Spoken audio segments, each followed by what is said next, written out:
The Foreign Ministry warned that Israel's possible recognition of the Armenian genocide could lead to the serious deterioration of Israel's ties with Turkey.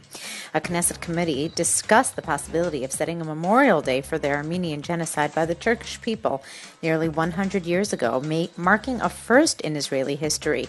Several MKs expressed support for the move, saying that Israel, as a nation of the Jewish people who have experienced genocide, cannot ignore genocides in other countries.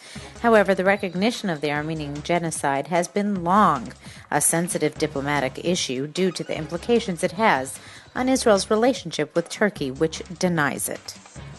Two of the central recommendations made by the Trachtenberg Committee on Socioeconomic Reform, free preschool education and longer school days, are unlikely to become part of the 2012 budget.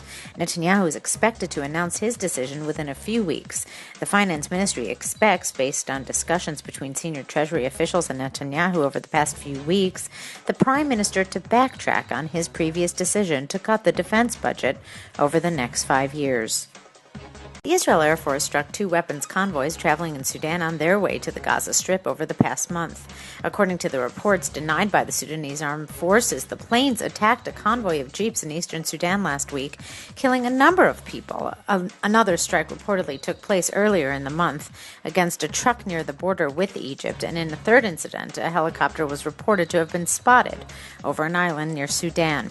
While Israel has never confirmed nor denied its involvement in any of the airstrikes, the Israeli Navy has been reported to be operating more frequently in the Red Sea in recent years as part of Israeli efforts to curb Iranian arms smuggling to Hamas and Hezbollah. Due to the ongoing upheaval in the Middle East and potential delays to existing procurement plans, the IDF is looking at the possibility of purchasing fighter jets and other platforms used by the United States military in Iraq. The advantage in purchasing military equipment used by the U.S. in Iraq was in the price, which would likely be dramatically lower than buying the same equipment new. Israel's concern is that the delivery date for its first batch of 20 F-35 Joint Strike Fighters will be pushed back farther than the 2017 date. A number of reports recently came out of the Pentagon regarding potential problems with the development of the aircraft and the possibility that production plans will be. Hundreds of Israeli and Jewish academics from various universities around the world attended a first-of-its-kind academic employment fair in Jerusalem, aimed at bringing back researchers and scientists to Israel.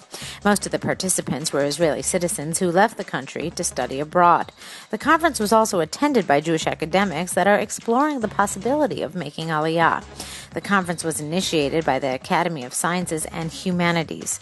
The Academy of Sciences and Humanities has 2,061 Israelis listed as interested in returning to Israel. Among them, 1,505 are certified doctors, 447 are doctorate candidates, and 101 are MA graduates. As part of Israel's policy of encouraging the return of Israeli expats, the researchers will be eligible for various benefits, mainly in tax. Their employers in Israel will also earn the right to receive grants worth tens of thousands of shekels in the first 2 years.